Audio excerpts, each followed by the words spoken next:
putting yourself out there and asking people to meet with you and being honest and being vulnerable, being yourself and not trying to like fit a mold and be part of a clique. Yeah. I think that's the first step for me.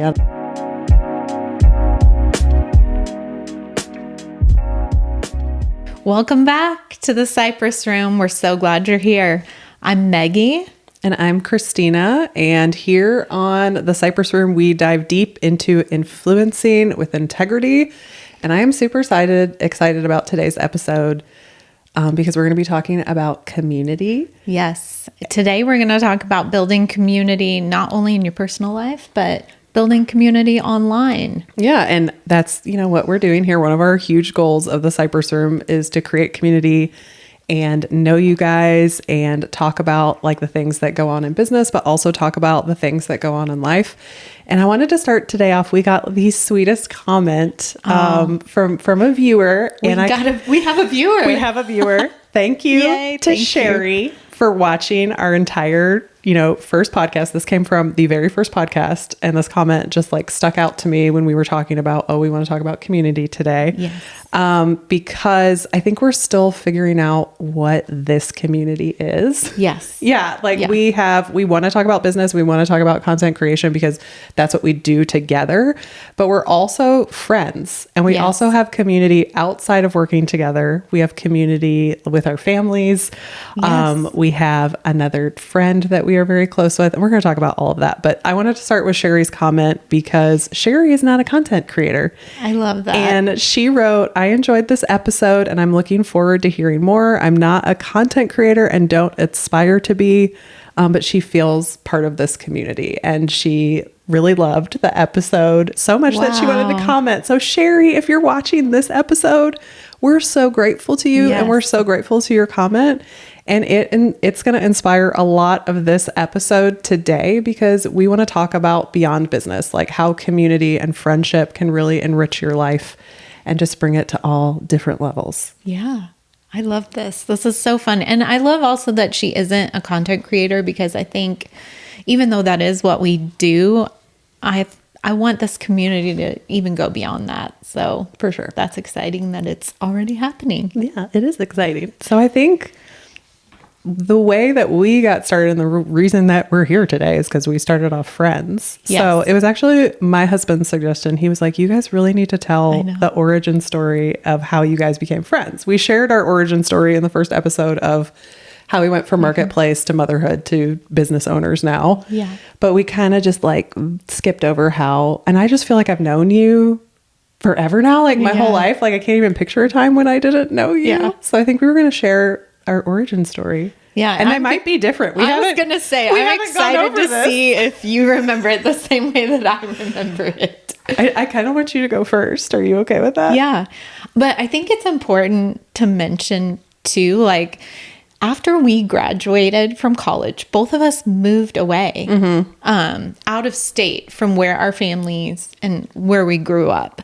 And we each happened to move a couple different places. So it was like we were immediately thrown in after college to this like, I need to make new friends. Yeah. I need to build community. I had no friends. Yeah. And for me, I moved, Tennessee was our 7th move between college and in Tennessee. So between 2003 and 2017. Can you name, because I know, but can you name all the places that you've lived? Yes. After college, I moved to Kansas City. Okay. And then after Kansas City, I moved to the Detroit area of Michigan. And after Detroit, I moved to the Memphis area. And then from Memphis, I moved up to the Minneapolis area. And then from Minneapolis, we moved back to Detroit. Ooh, I was wrong. So that's 6 times. And then from... Because you weren't counting Detroit twice. I counted it too many times. Okay. And then from Detroit, we moved here to the Nashville area. So I got a lot of practice of building community in different places. And I was not great at it at first in the beginning. It was really tough for me. And I think that goes beyond just where I was emotionally and spiritually at the time and how I've matured. But so I met Christina in Minneapolis. 13 or 14 years ago. We met through church. So we both went to a local church, and actually I met you in like the new members class. Yeah. Do you remember that? I do remember meeting you. And she was sitting in front of me, and the mindset I was in when I was moving to different places is like scoping out who looks like they could be my friend.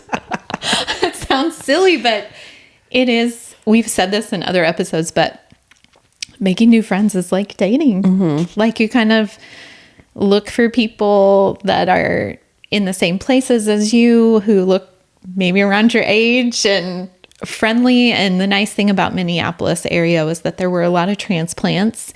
And I think I thought in that new member class, like, oh, these people are new here too. So who could I be friends with? And I don't even remember how we ended up introducing ourselves. I feel like at the end of one of the classes, we just started talking, and I feel like Mike wasn't there. He was not there. He was probably traveling. And I feel like I was by myself. You and were? I think, at that point I was pregnant. I was probably like newly pregnant. I feel like showing. Yeah, because it was when we in met? like the fall of the year. Okay. That year before Jackson was born. And Jackson was born in March. So who knows how many months I was pregnant, but I was definitely pregnant, feeling pregnant, looking pregnant. And I think at that point when I met you, like we had been in Minnesota for several years, and we had kind of gone through the ebbs and flows of different friends, and we still just like had not found our people, but we had, we had community at church, and we were going to like a small group and knew young couples our age, but we just hadn't really like super connected with anybody. And I think at that point we decided to start our family. And so then I was just like focused on that. I'm like, okay, I guess I'm just like not going to have friends, and I'm just going to focus on like, I'm having this baby and my whole life is going to change anyways. So I probably wasn't in the same place as you, like really searching for friends. I had kind of given up on the dream, I think, of just having like close friendships again, like I had with people in college. So I feel like that's where I was at, but I definitely remember meeting you. Yes. And I remember thinking, oh man, she's pregnant. Maybe that counts her out. Like, maybe we won't be friends. Well, and what I think is really interesting is that you met me when I was pregnant. So you didn't even really get a glimpse of like fun Christina. You know what I mean? Oh, I don't know if I'd say that. And I will tell you, when Maggie met me, like she met me as Chrissy. Like, yep. If you don't know that, you probably don't know that, but Chrissy is what I went by from birth until probably I was 22. And I had an HR manager pull me aside one day, and I thought I was getting in trouble. And he pulled me into a meeting room and said, "Can I tell you something?" I was like, "Sure." I thought I was like going to get fired or reprimanded. And he was like, "Chrissy is very college. I think that, you should start considering going by a different name." And I was was so spineless back then that I was like, "Okay, whatever you say." And at that point I changed my name to Christina Cooper. Oh. Yeah. And I started introducing myself as Christina. So I remember, and now I can seamlessly go between Christy and Christina. That's nice. Depending on the audience. You can tell how long someone knows me or when they met me in my life, depending on what they call me. Yeah. But yeah. But so, okay, we met that fall, and we just kind of saw each other at that class. But then the next semester, like in January, her and her husband and me and my husband all joined a small group for young married couples. Yes, but I feel like Mike was never there. I think he was maybe there once or twice. So it was just me, the lonely pregnant woman. Finally, we met her husband, Mike. Though. And he has such a good time. He's probably what sealed the deal. I don't remember, but it was finally like, oh, she really does have a husband. Okay, let's go out. And we went out. It was during March Madness. We went out to a sports bar. Yeah. And I vividly remember it. It was like our first date. She and we ate really spicy wings, and it was toward the end of her pregnancy, and ended up going to labor a day and a half later. Yeah. After the first time. I know. So we had such a great, we stayed there for both games. Yeah, we did. Or multiple games, and stayed there for a long time. And it was like one of those nights that I think me and Mike both went home. We're like, wow, we really like them. Oh my gosh, they're so much fun. Yeah. But then I had a baby, and I feel like you did have a baby. We didn't hang out a lot after I had a baby. Well, okay, let's Oh wait, back we forgot up. the most important part. We ended up figuring out we were neighbors. Yes. We could walk to each other's house. And actually, we both like moved into that neighborhood around the same time. And we actually looked at their house. Like there were three, we both owned townhomes in this neighborhood. And we looked at their house.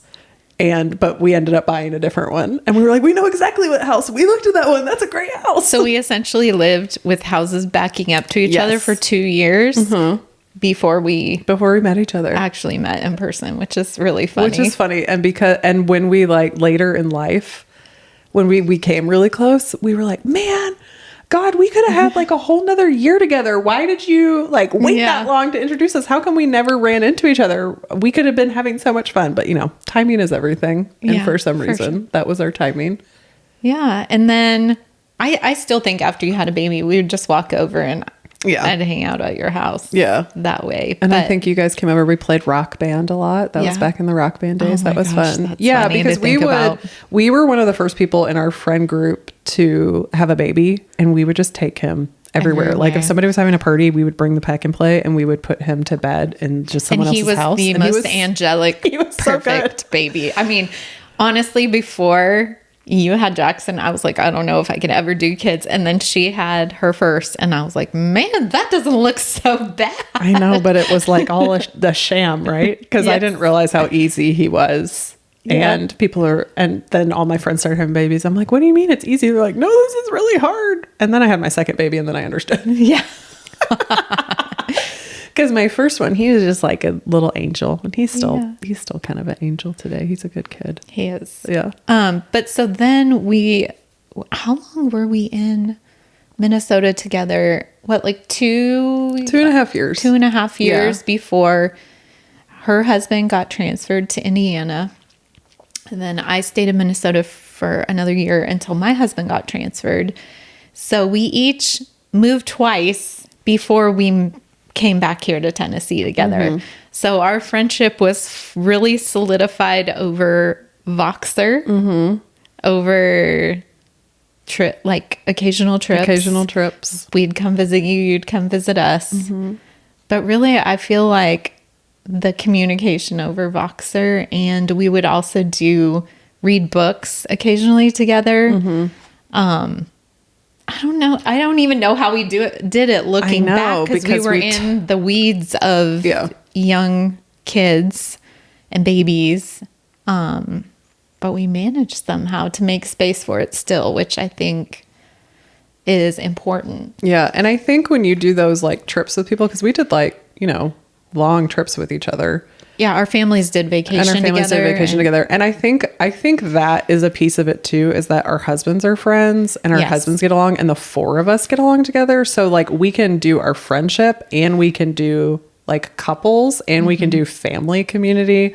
Those are very special people to find, because I know some people, it's a little bit more compartmentalized. Yeah. But it's like, I think that's kind of what fast forwarded our friendship, is the multiple points of connection, and the fact that we had mutual friends like at church too. And we would do like group gatherings. We would do small groups with that. And if you guys don't know what a small group is, it's just, you kind of get a bunch of people together, probably like 10 couples together. And we would just, get to know each other on an intimate basis, as opposed to being like in a really big church where you don't know everybody. It just made church like smaller people, like in the same season of life as you too. So like all those different touch points that we had, I feel like made us closer too. And then spending that time, like we always talk about here, going deep. I know you're probably sick of hearing me say that, but when you do those long trips with people, you're eating with them, you're cooking together, you're cleaning up the mess together, you're packing up the beach supplies and walking down, like you're a team. You're in the trenches together. You're handling conflict together. Yes, you're seeing the best of people. You're seeing the people right when they get up in the morning. You're seeing the worst of people. Yeah. And it's that piece of like that vulnerability and that authenticity. I think that can fast forward relationships as well. Yeah. And I feel like that's how we built such a close bond, not living in the same city. Right. Yeah. Well, not only that, we were very intentional. Like we were growing in our faith journey together too, which I think is a big part of that, because we learned a lot over those years and did a lot of like just inner work on ourselves, kind of alongside each other too, and experienced hard times and good times and everything in between. And we were willing to share. Like, I think the heart of finding connection with people is being able to say, like, I don't know it all. I need help.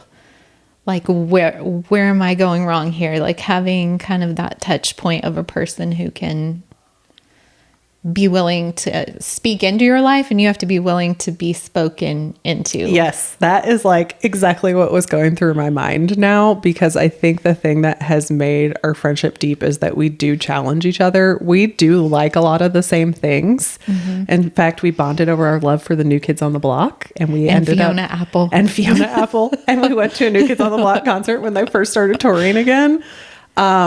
So those things made it easy for us to have a friendship, but I think the depth of our friendship has come out of being able to challenge each other. Like when I say something and you're like, if I'm just sitting there complaining about my husband and you're like, Christina, like sometimes friends can be like, oh yeah, like he shouldn't be doing that, blah, blah, blah. And you're like, well, you know, you need to honor him in this area or whatever. And you need, you know, just challenging. Like I can't really think, can you think of an example? But just not saying, just going along with everything that your friend says, be like, oh, wait a second. I don't know if I agree with that, but in a loving way. Yes. Because the one story that we always talk about is we were in a women's Bible study together in Minnesota. And it was a group, I think I was like co-leading it, but there was a conversation happening in the group where everyone was agreeing on how they felt about a certain topic. And I was the one who said, well, guys, I don't really feel that way. Yeah. And this is something that's really helped me grow and learn and deepen my faith. And I just remember that felt really vulnerable in that moment. But I remember afterwards you were like, wow, really? Like, and you were willing to explore that. And talk to you about it and say, tell me more about it. And learn and be open. And I think that was in more the beginning of our friendship too. But that's just one example I can think of where I said something that was maybe opposite of what you thought at that time, but you were willing to be like, oh, wait, tell me more. Like if that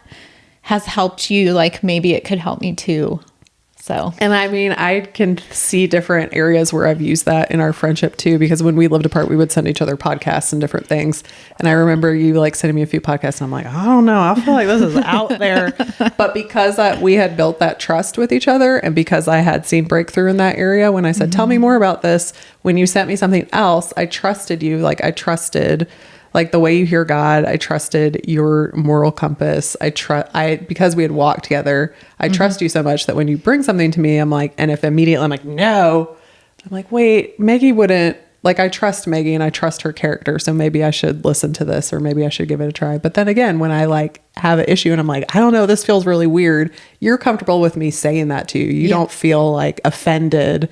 No. We're comfortable in the uncomfortable together. And I think that is something that's really important in getting depth in a friendship. Well, so do you think my history or recollection of the history of our friendship is how you would have? Yeah. Did I miss anything I think it's in there? pretty accurate. And I think we've touched on this before, but when we first met, I became a new mother. And so that season is so crazy, and you become such a different person that I don't remember like the ins and outs of it, like how we got to where we are. And we've been friends for like so long now. I kind of don't remember the origin story. It was a hazy time. It was a hazy time, but I do remember right before we moved, we were both pregnant with our daughters. And I remember when we got transferred out of nowhere and I was 7 months pregnant and you had just had your daughter, I was devastated because I was like, this is my friend and she just had a baby and our babies were going to grow up together and probably be friends. Oh my! And as I'm sitting here talking about this, now we live in the same city and our daughters are really great friends, and they don't go to school together. They're not even in the same grade. No. And they have a very special friendship. Yes. So look at how good God is. Yes. He's so good. Yeah. Well, so we talked about the history of our friendship, but for people who are out there who are thinking like, oh, I don't have that. Like, how do I get friends like that? How do I create a community like that? Because I recognize like it's unusual. Like us and our friend Melissa, we talk about that all the time, how it's unusual to have in this stage and season of life, like really close friendships, because I think as you get older and if you have kids, you have kids that have different activities and you're kind of going all the time, and it's harder to make space for friendships. So I totally recognize that. But for somebody who is out there and wants that, what do you think just practically they can do? Practically, it's the opposite of what you think, because I think a lot of times when we're isolated and we're lonely, we want to sit back. And I've done this before, so don't think I'm not putting anything on you that I haven't done before. You just sit back and you're like, well, why isn't anybody coming up to me? Why isn't anybody reaching out to me? What's wrong with me? Well, I'm just going to stay at home and watch a movie because nobody invited me out tonight. In order to receive friendship, I think you have to try to be a good friend first. And it's a lot like we do with our brand partnerships. We put out so many different pitches to people, and we might be like, for every 10 pitches we send out, we maybe get one response. Yeah. Which stinks. Like, I know that hurts, and I know that's really vulnerable and really putting yourself out there, and rejection at any age, at any stage is so super hard. But if you don't send those 10 invites out to go to coffee and you get one response, you can't even start. So the only thing I feel like I have control over is me. And so putting yourself out there and asking people to meet with you and being honest and being vulnerable, being yourself and not trying to like fit a mold and be part of a clique. Yeah. I think that's the first step for me. I don't know. I think so too. I think, we are in an epidemic of loneliness, but I think it has come from, I feel like in society, you're not given permission to say like, I need something. I think so many of us fall into the trap of acting like we have it all together and we don't need anything. We don't need help. And, we're going through a study right now, and they gave the best visual explanation of connection and relationships. And they talk about like, if you're always acting like you have it all together like this, there's no gaps for somebody else to come and fill in to make a connection. If you're sitting there saying, oh, I've got it all together, I don't have any problems, there's nothing, like, I don't need anything, I don't need help, then nobody can come and create connection with you, because you're not showing like those gaps, those places where maybe you need to learn, maybe it's a place where you're struggling or you need help. And if we're never showing that side and admitting like, I'm lonely, I need a friend, I don't know how to do this, then there's no room for anybody to come in and create a connection with you. And I think that sometimes is the root of why people are so disconnected from each other. And I don't necessarily think that means to be vomiting like every problem or whatever, but it's just having that humble heart to say, I need a friend. Like, I'm struggling, I'm lonely, like parenting is hard, or I don't know, I'm struggling at work, or whatever that is where you have a need, even if I just need somebody to talk to, it's as simple as that. And it's that heart posture of humility to say like, this is what I need. And I think when you're in that place, when you have that need and maybe there's not somebody there yet to fill that connection, it means going out and being the kind of friend that you hoped to find. I think that's it. To people, to serving somebody else, to putting yourself out there, and not sitting back and just waiting to receive from people. Like, you have to go out and give away what you're hoping to get, and be the kind of friend that you want to have to people, even if it doesn't always end, the way that you hoped in a connection. But the more you do it, it's a numbers game, right? You're going to find your people. So that's what I would say is a good practical step, but also like go get involved in some stuff, like whether it's church, your kids' school, clubs, like what do you like? What are you interested in? Is it the gym? And being open to finding connection in those types of places. And know that it takes time. And I'm just going to use an example of my daughter is doing competition dance, and I love her studio and I love the people there, but it wasn't until the second year that I really found community there. Like I would, chat with the other moms and dads and some of the kids and everything. But it was the second year that I really saw, because of the length of the relationship and because of the touch points, they're not as frequent as they can be. So you need to remember that too. Like if your touch points aren't as frequent, it's going to take longer to build that trust and build that depth. And it was just a really fun season for not only me and my daughter, but my husband came along and ended up doing like a dad's dance thing. And the boys ended up coming to her big trip in Orlando, which they didn't do last year.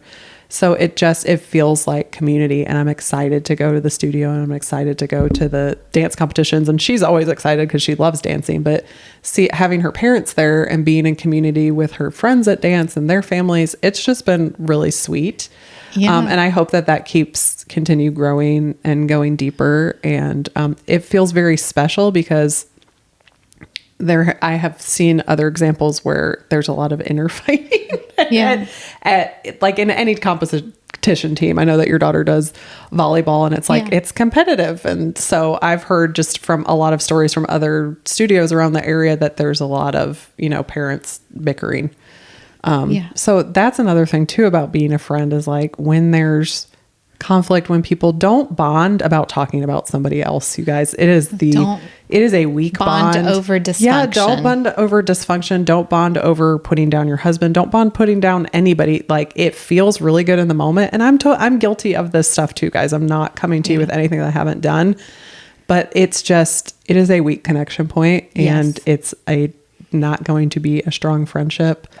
I know it's really easy to do, but the like you said, the giving, the serving, being a listening ear, like giving somebody a meal when they're sick, things like those are what creates even true just bond. Being an encourager. I mean, I remember when I was struggling in friendships at one point, just feeling like God told me, like, well, all the things you think in your head, just say them. Like, have you ever noticed, like, when you love somebody's outfit or they did really well at something, you think it in your head, and sometimes we're a little bit too proud to say it out loud. At a certain point in my life, I decided, like, I'm not going to keep that in anymore, because I love when people encourage me, when they give me a good word. And so I purpose to do that too. And even if it doesn't result in like a connection, it's just, you've blessed somebody, and I always get blessed by that too. But it's so easy to be an encourager. But I think your point also about your dance community shows us that there's different types of friendship and community that we need. And you're not going to have room for a lot of super deep, intimate friendships in your life, but it's still important to have, I think, the other levels that I've heard of. You have acquaintances, which is people that you know and say hi to, maybe your neighbors or other school parents. Then you have friends, people that you carve out time for, and it's maybe a little bit deeper friendship. And maybe less frequent. And then you have your intimate friends. And, we need all three, I think. And I think that's a good point about dance community, and we're finding it with the sports my daughter's playing, and it's been so fun because up until now we hadn't really had that because she hadn't done one sport super consistently, like a team sport. And so we're finding that community there of friends that's new and fun, and has been a really big blessing to our family, and really makes us all feel kind of invested in what she's working towards there. And that's been really fun. But I think it's important to note, we're not all going to have 20 super intimate friendships, but community comes in all different kinds of ways. I think. Just encourage people to be friends with and search out conversations and friendships with people who don't look like you and aren't in the same season as you. Yeah. Because we all have something to learn from one another. Absolutely. Yeah. And if everything just looks the same and everybody feels the same way and everybody thinks the same way, there's never any friction there and you're not going to grow. Yeah. I think we talk about that a lot here too, is like friction and conflict actually help you grow. Yeah. And pushing into them instead of pushing away, because there's always something to learn from somebody else. I love that. Yeah. Because what I heard that quote, that God brings people into our lives to show us the areas that we need to grow and learn. So when you feel like somebody is maybe pushing something in you, it's not necessarily something wrong with them. It's, oh, wow, this is an area that I can grow in. But that's part of maturing. And that's why we need people, because we want to always be growing and learning and maturing in all areas of our lives. Yeah. And it took me a while to learn that. I know. And I'm still learning in my 40s. Yeah, because I look back at my younger friendships and we grow, right? Yeah. I've grown a lot in that area. Well, so. and I think, do you want to switch gears and kind of talk about business now? Yes, building community in your business and online. And specifically what we do is a lot with, online audiences. And a lot of the work that I do as a content creator is very siloed.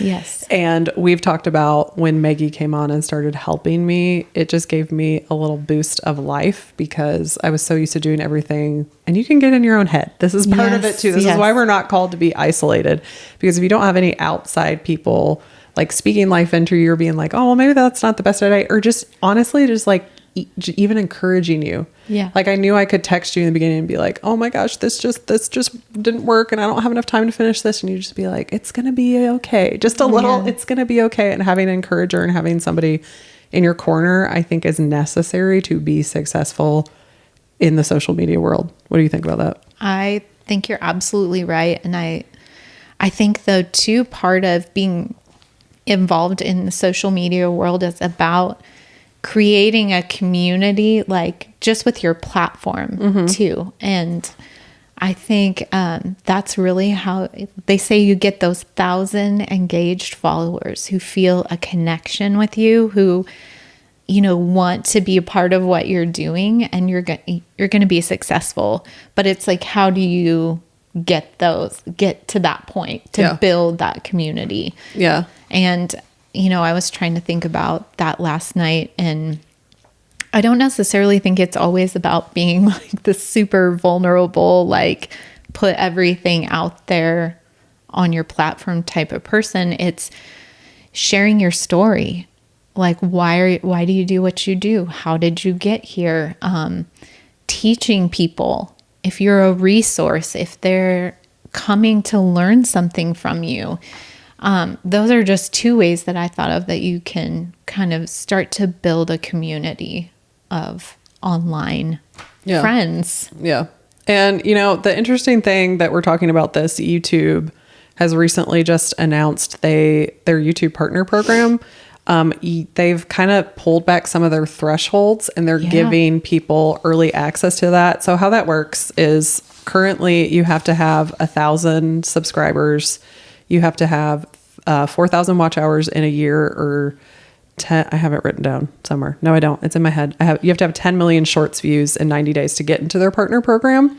And there's all these benefits that you can have. And one of them is ad rev, which is where I earn the most money. But ad rev is down because if you didn't know, we're in a recession and companies aren't spending as much on ad revenue. So YouTube has made this change recently where they're giving smaller creators access to the community tools where you're focused on community, but you can actually earn from community as well. So they've lowered that threshold to 500 subscribers, 3,000 watch hours in 1 year, or 3 million shorts in 90 days. And you just have to have 3 public uploads.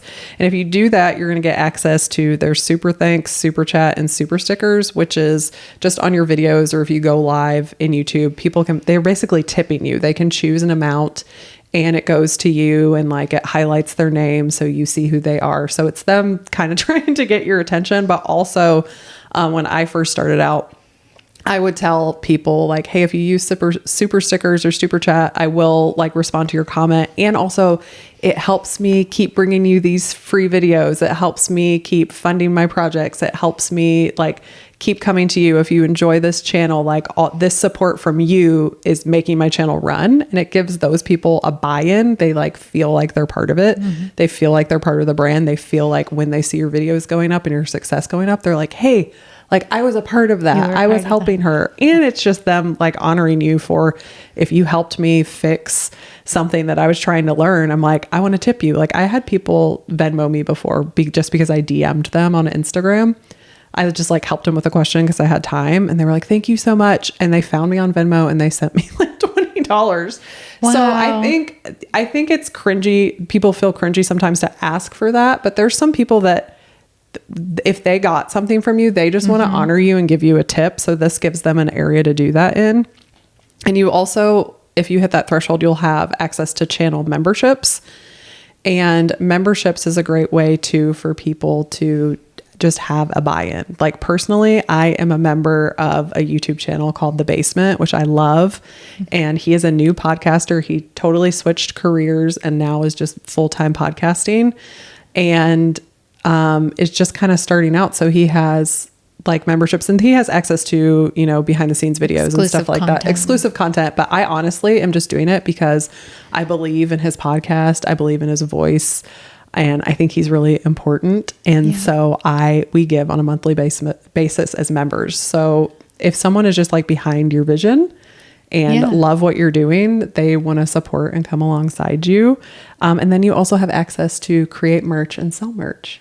Yes. So I'm actually excited about this because looking at these goals for the Cypress Room, I know, like these are all things that I would love to do on the Cypress Room. So we don't have them yet. I don't think as of today, but when we have them, like if you guys feel like you're part of this and you want to hear more and you want to have like voices elevated, because we want to have guests on here that, you know, are encouraging and inspiring you, and you see value in this, please, you know, do all these things. Absolutely. I want to have merch one day. We have beautiful logos, I think, and color design. We had an amazing graphic designer that we worked with, and she's just made some really beautiful stuff. So I hope that we can have it on merch one day, and that you guys will want that merch. I want merch. Yeah. Yeah. I love the colors, and I want to represent Cypress Room. So we're kind of doing this in real time. Like we're trying to see how we can best serve you and build like a community here. And this community, I know, is going to be a lot smaller than my reach on other areas with my Pretty Distressed and what I do. This is just more intentional. It's meant to be smaller. It's meant to be community. Right.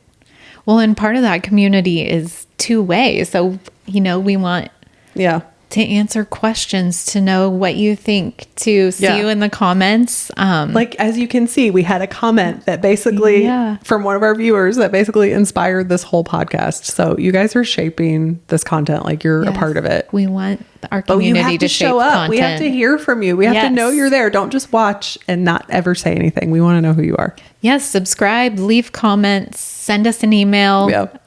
We want to hear from you for sure. Wow. We got through a lot of stuff. We did. I have one more story though. Just speaking of community as being a content creator, because I've been full-time since 2019, and I have learned the importance of, being in community with people that are doing the same thing I'm doing, specifically in my furniture flipping niche. I have a lot of people that I've been connected to. And currently, you know, I just got this word at the beginning of the year. Like I always pray over the year, and the word that God gave me was community. And I'm like, okay, well, what do I do with this? And we were at church, and it was like during worship, and I felt like he just dropped this thing in my head. He was like, you need to reach out to this person and say like, I would love to meet with you once a month, and like get other people that just like want to pray over our industry. And it just like dropped in my head. I'm like, okay, I'm going to do this. So I messaged that person when I got home, and it was funny because they were like, oh, like we're already doing that. There's two other ladies that I meet with that I already knew that I had a relationship with. And we do this once a month. And I was just kind of like, can I join? And they said, yes. They were like, we would love to have you. And so we just carve out that space to meet and check in on each other and see what's going on, and pray for each other and pray for our industry. And it's been super sweet. So even like me, who is like, oh, like, again, guys, I don't know everything. I'm still walking this out. I'm still figuring this out. And it has been super life-giving to me. And it was something that if I looked at it, I'm like, man, I don't have time to do this. But it's been such a blessing to me. I'm glad that I'm carving out time to do it. And it's, it's only one day a week, but we also check in each other on text message and stuff. And that feels like my first, I've had other friendships like come and go, and that's okay too. There's seasons for friendships, but this has been my first one where I feel like, okay, we all really care about each other as people, and we care about each other's business. And we can speak into the business stuff, but a lot of what ends up happening is us just encouraging each other in everyday life. Yeah. And so it's been really sweet and special. So I love that. Yeah. So if you haven't found your people, your community in business either, like, just hang in there. I guess that's the moral of the story here is just hang in there. Just because you get burned one time or you get reached out to and you get rejected, keep pushing keep going, forward. Don't give up. And if you have had a fallout in a friendship, I'm sorry about that. And those are really hard. But don't let it define you, and don't let it define your friendships, because friendship is such a beautiful thing that is going to bless you in every area of your life.